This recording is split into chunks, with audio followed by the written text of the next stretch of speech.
இப்போ நம்ம எங்கே போய்ட்டுருக்கோன்னா மரவள்ளி கிழங்கு இருக்குதுன்னு சொல்லி சொன்னார். அங்கே பாருங்களேன், ஃபுல்லாக மரவள்ளி. கொஞ்சம் அப்படியே மஞ்சள் ஓரமாக அப்படியே ஊனி வச்சுருக்கு. நல்லா விளைஞ்சிருக்கு அப்படின்னு சொல்லி சொன்னாப்புல மச்சான். நோண்டி எடுக்கலான்னு சொல்லி வந்திருக்கோம். இதில் நம்ம மஞ்சள் தான், இதில் இன்னும் விளையில. இதுதான் நல்லா ஓரளவுக்கு நல்லா பெரிய செடியாக இருக்குது. இது நம்ம பிடுங்க வேண்டியது தான்.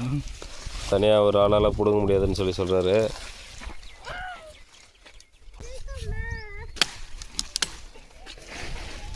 இந்த குச்சி ஊனி வச்சாலே போதுங்க,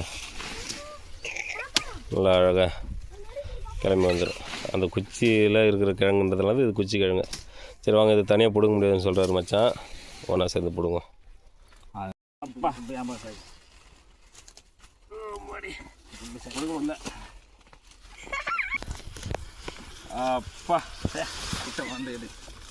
என்ன பக்கத்தில் செம்மையாக இருக்குது ஃப்ரெண்ட்ஸ்.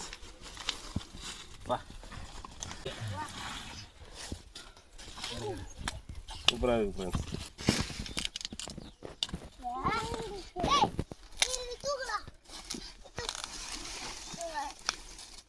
மஞ்சள் அதில் இருந்துச்சு. அந்த செடி கூட இருந்த மஞ்சள் பாருங்கள் எப்படி இருக்கு பாருங்கள்.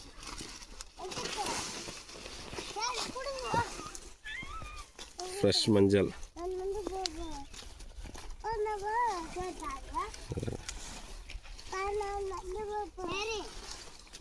இன்னும் நல்லா விளையணும்.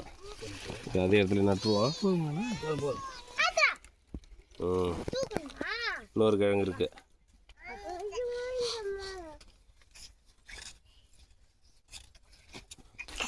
இப்போ பாருங்கள் ஃப்ரெண்ட்ஸ், எவ்வளோ மரவள்ளி கிழங்கு இருக்குது பாருங்களா.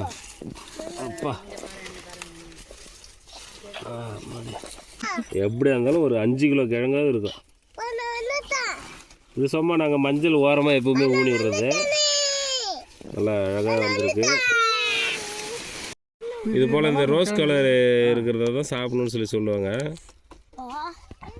எங்கள் சைடில் எல்லாமே இதை தான் போடுவாங்க. மோஸ்ட்லி யாரும் இதை பயிர் பண்ணுறது கிடையாது. இது போல் மஞ்சள் ஓரமாக நட்டு வைக்கிறது தான். எப்படி வந்துருக்கு பாருங்களேன். அம்மா கேட்க பாருங்களேன்.